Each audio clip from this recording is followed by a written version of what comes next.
A week from Tuesday. Sunday, the last home game for Bonds and the Giants until after the break. Pick it up in the fourth with Tim Lincecum, future Giant All-Star, their fans hope. Bringing it. Strikes out the side in the fourth. Hudson, Tracy, and Clark. Bottom four, some offensive help. Ryan Klesko.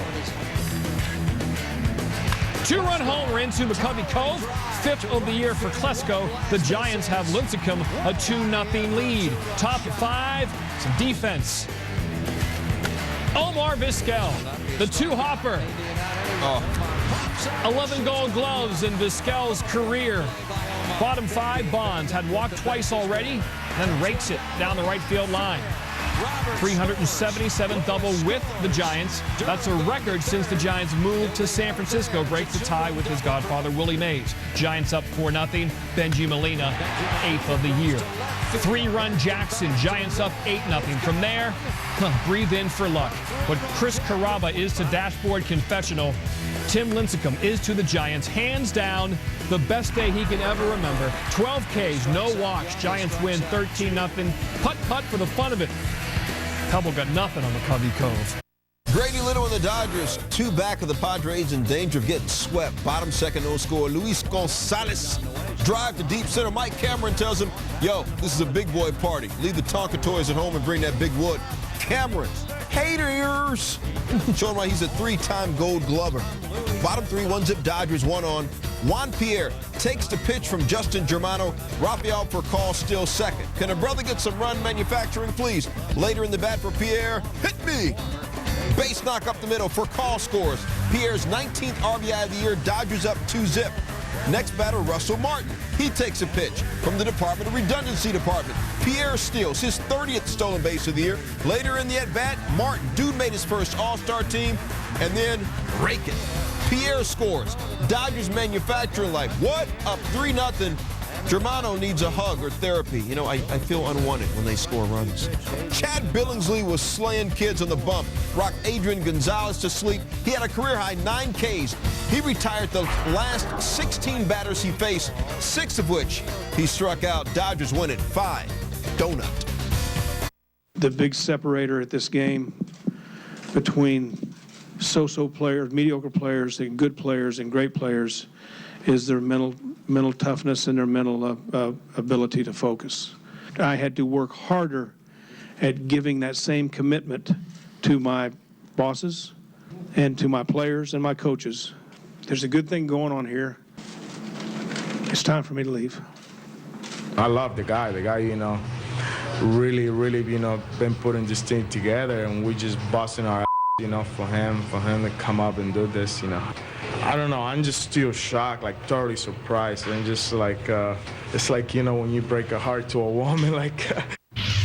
Now, while Hargrove vacillated, the Mariners were victorious. Since May 22nd, 25-12, best record in the entire league entering Sunday. Also entered Sunday having won 7 straight, 9 of 10, coinciding with Hargrove's mental anguish on whether or not he should stick it out or resign. Steve Phillips, ex-GM, on the effect of a good team going through a managerial change. A win would retire him with 1,188 wins. Again, the bench coach, John McLaren, will take over Monday night in Kansas City. Top of 7, no score. Frank Thomas against Jeff Weaver, 501. Free pair of Levi's for that dinger. He's been waiting for 501, hasn't he? Oh, it's been just a tenacious, painful wait. His 14th of the year. Blue Jays up 1-0, looking to ruin Hargrove's send-off. But no, the man who said he loves Mike Hargrove ties it up in the 8th. 10th for Jose Guillen. We're tied at 1. To the 9th, bottom 9. 1-1. 2 on, nobody out. And here's Guillen, the man who loves Mike Hargrove, with the game in his hands. And on the ground, Gloss, by Gloss, off his glove. Here comes Beltre. There will be no throw. Guillen is running for the ends. 2-1 Mariners. And Mike Hargrove goes out a winner.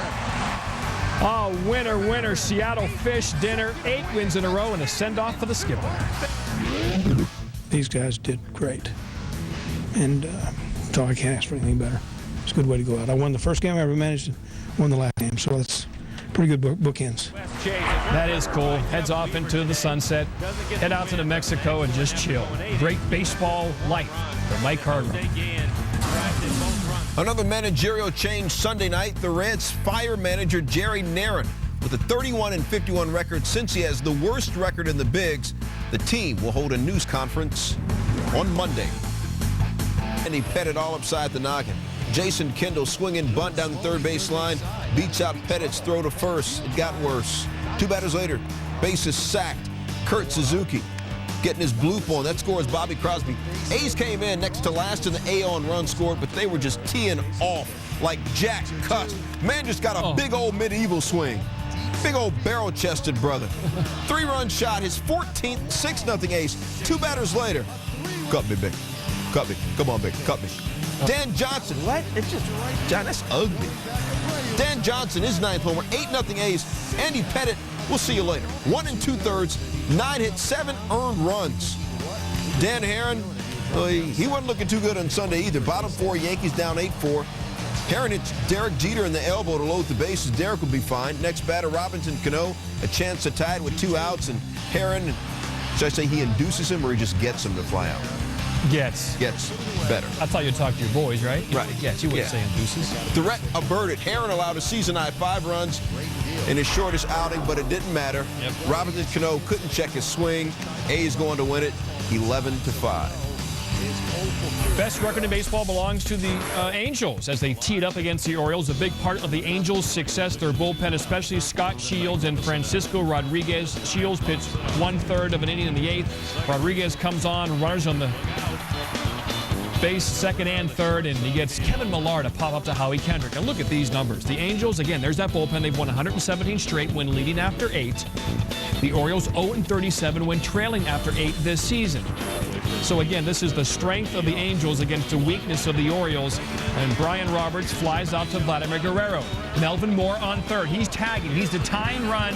It's only about 175 feet for Vladimir Guerrero to gun down Moore. But wait, is home plate umpire Jerry Davis in good position? Unless he has X-ray vision, can he see through Mike Napoli and see the tag? You know, he may have gotten it right. Moore's leg is in the air, it appears, so perhaps that back leg didn't touch the plate before Napoli tags him. He's ruled out. That's all that matters. Angels win. Back to baseball. Mets in the Illa. Jimmy Rollins and Philly trying to avoid a 4-game sweep. Bottom 3 tied at 1. Peace. Rollins. 14th homer of the year is hitting 283. 3-1 Foes. Bottom 5, Phillies up 3-2. Chase Utley hitting in the left field. Carlos Gomez got his Ph.D. Playa Hater degree. That's a top play nominee. Take another look. Oh, that's full of... Sometimes guys, they don't really have to dive. They catch it and then fall on the ground. That's a dive. Bottom 7, Shane Victorino turns on a pitch inside and yokes it outside. His 9th homer of the year. He was 3 for 4. 4-2 Phillies. Top 9, 1 on. 74-year-old Julio Franco at the plate, representing the tying run. Antonio Alfonseca just representing. Utley bobbled it, still had time to get it. Phillies win it, 5-3. Braves and Marlins, top 7. Braves down 4-0, but coming back, Andrew Jones. John, is this driver or 3-wood? I'm going to go a strong 3-wood. That's a strong 3? Yeah. That might be a hybrid, though, in Andrew Jones' hands. 16 degree. All right. 13th homer of the year. Braves are on the board. And this is the Seeing Eye 16th degree hybrid. Almost took out the camera person. Hey, Sparky. I'm fine. He just clipped me on the right ear. 9th inning. Top 9. Kevin Gregg trying to finish a 6-out save. Runners on 2nd and 3rd. Yunel Escobar. I think he was in the making of Medellin on Entourage. Base hit. Willie Harris scores. Pete Orr able to just beat the throw. Braves up 5-4 in the top of the 9th after being down 4-0. Marlins one last chance. Bottom 9, Miguel Olivo came in 4 for 4 against Bob Wickman in his career. He took Wickman out Saturday night. He rocked his world again Sunday. Olivo's 7th homer of the year. We're tied at 5. Wickman's 4th blown same of the year. Bottom 10, nobody out for Josh Willingham. He put that kid on blast. Caps off a career best 5-hit game. All right, the Red Sox were an average team in June, just 13-14. Let's see if the trend continues in July. Game 1 of the month against the Rangers. Julian Tavares pitched well again for the Red Sox in this one. Does give up this to Brad Wilkerson. Frank Catalanato scores, and the Rangers lead 2-1. Now, David Ortiz in pressure situations. That is a plate appearance during the 7th to 9th inning of a game in a 1-run or 2-run game. There it is. Now, he's been known, of course, to come through in these situations for the Red Sox, especially in the postseason. When people think clutch in baseball, they think David Ortiz, like they think Chris Drury in hockey. Bottom 7, here's Ortiz. Ortiz in pressure situations, Stu, normally good. Rangers still up 2-1. Then in the 9th, here comes Eric Gagne, who looks like he is back. And Ortiz, and frankly, Stewart, he hasn't been the same since he met my family. So you're gone downhill since he met Mom and Dad. They jinxed him. The Rangers have won 8 of 11. The Red Sox have lost 5 of 6. Ortiz 0 for 4. Gagne's back. Is that really your mom and dad? Twins and Tigers. Jeremy Bonderman looking to help the Tigers avoid a sweep. Dude was on point. Looking to go 9-1 this year. Luis Castillo, no. Jason Bartlett, please. Michael Kadire got played. Bonderman, 8 innings, 0 runs, 7 strikeouts. But his counterpart, Scott Baker, was flossing. Bottom 5 scoreless, 1 on for Craig Monroe. Baker got him, not induced. John said, talk like you talk. 6-4-3 double play. Michael Kadire lines a Bonderman pitch into the gap. Curtis Granderson, oh, please. Even Torrey Hunter, who's got 6 gold gloves, Torrey was in the dugout like, yo, man, I like that. I'm going to give up like 2 of my gold gloves to him. That was nice. Nice. Scoreless in the 8th. Baker facing Marcus Thames. Booyah! Thames' 2nd homer in 2 days, 8th of the year. But how about Baker? Dude goes 8 innings, complete game, only gave up 3 hits on 79 pitches. Wow. And it is that one pitch that cost him the game. Tigers win 1-0. A quest called Tribe, home to the Double Rays. No one has been better at home than Cleveland this year. Cliff Lee starting to pitch really well, cruising, facing Josh Wilson. The friendly strike him out, throw him out. Lee, 9 Ks, ties a career-high 8 innings, 1 earned. Bottom 6, Travis Hafner. Deflects off Carlos Pena right to Josh Wilson, but he throws wide. Blake scores on the error. The Indians lead 2-1. Bottom 7, poor James Shields. He's been pitching so well lately and just not getting enough run support. Another nasty yacker there. Kelly Shopik, snappage.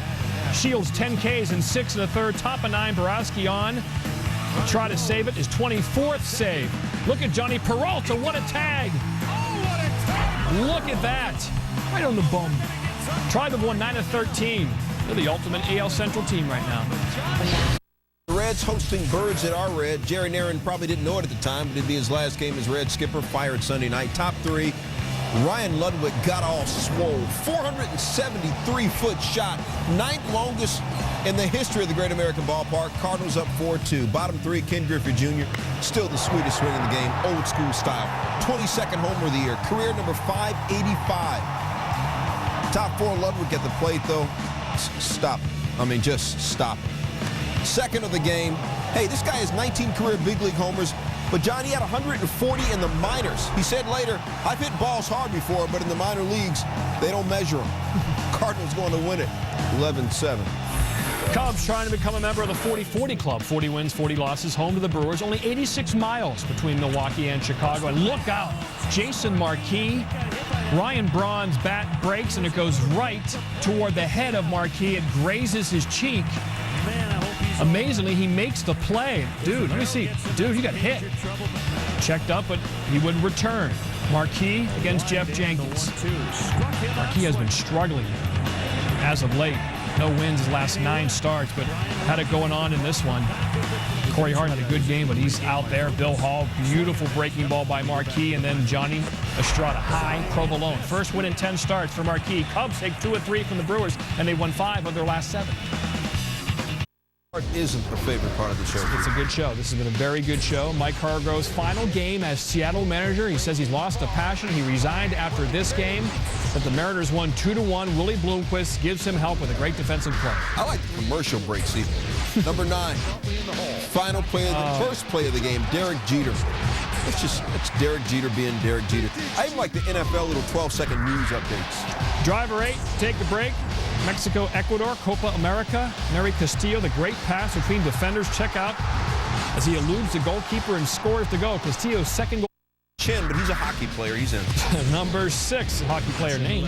White Sox Royals, A.J. Przinsky thinks he has a base hit. Joey Gathright says you'll get nothing and like it. White. Number 4, Bobby Orr, Japan, Scotland, FIFA Under-20 World Cup match. Scotland's goalie Andrew McNeil tries to clear, but check out Yasuhito Morishima controls and scores, and check out the celebration. Obviously big Kevin Costner Robin Hood fans here, Stuart, at the end.